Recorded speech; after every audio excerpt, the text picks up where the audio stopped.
Pergi ke kebun memetik delima, buahnya segar, manis rasanya. Andai hidup penuh dilema, kasih Tuhan sentiasa bersama. Assalamualaikum dan salam Malaysia Madani. Nama diberi Amnia Zahra binti Ahmad Saiful. Berusia 12 tahun, saya merupakan murid darjah 6 di Sekolah Kebangsaan Batu Kapur. Kod sekolah saya ialah CBA 7008. Novel yang ingin saya bicarakan pada hari ini bertajuk Hantaran Kasih Tuhan, hasil karya Nur Fadilah Omar, terbitan PTS Publication. Novel setebal 528 muka surat akan membawa anda untuk mengenali seorang insan yang luar biasa. Seorang wanita yang namanya seindah akhlaknya, Nur Wardah. Hantaran Kasih Tuhan mengangkat kisah kehidupan yang penuh ujian namun syarat dengan makna tentang kasih sayang Tuhan yang hadir dalam pelbagai bentuk yang tidak kita sangka. Nur Wardah, seorang wanita yang diuji dengan kecacatan kekal akibat serangan polio sejak kecil. Namun, dia tidak pernah menjadikan kekurangannya sebagai alasan untuk mengalah. Walaupun berjalan pincang, dia tetap berdiri megah dan mendedikasikan hidupnya untuk membantu orang lain melalui Yayasan Kebajikan Keluarganya. Dalam diam, Wardah menyimpan rasa cinta, namun takdir tidak menyebelahinya.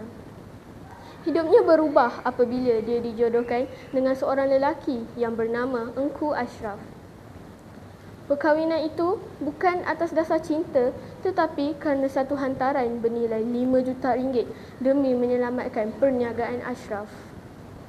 Namun begitu, Ashraf tidak mampu menerima kekurangan Wardah. Hatinya masih milik wanita lain. Tetapi Wardah tetap setia, tetap sabar, tetap menjalankan tanggungjawabnya sebagai isteri tanpa pernah merungut. Sehinggalah takdir mengubah segalanya. Ashraf ditimpa kemalangan dan lumpuh. Saat semua orang menjauh, Wardah tetap setia di sisi, menjaga, mengasihi tanpa syarat.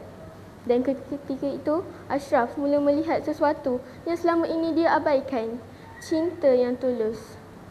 Namun, ujian belum berakhir. Wardah disahkan hamil dan kehamilan itu boleh meragut nyawanya. Tetapi Wardah tetap reda kerana baginya setiap ujian itu adalah hantaran kasih daripada Tuhan. Pada pandangan saya, buku ini sangat menyentuh hati kerana bahasanya mudah tetapi penuh makna. Kisahnya dekat dengan kehidupan yang sebenar.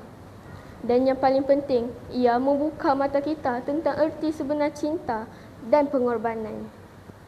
Watak Wardah menunjukkan bahawa kekuatan sebenar bukan terletak pada fizikal tetapi pada hati yang sabar dan penuh keimanan. Antara pengajaran yang terdapat di dalam novel ini ialah: yang pertama, kita perlu sabar menghadapi ujian hidup. Yang kedua, kita mesti sentiasa bersangka baik kepada Tuhan.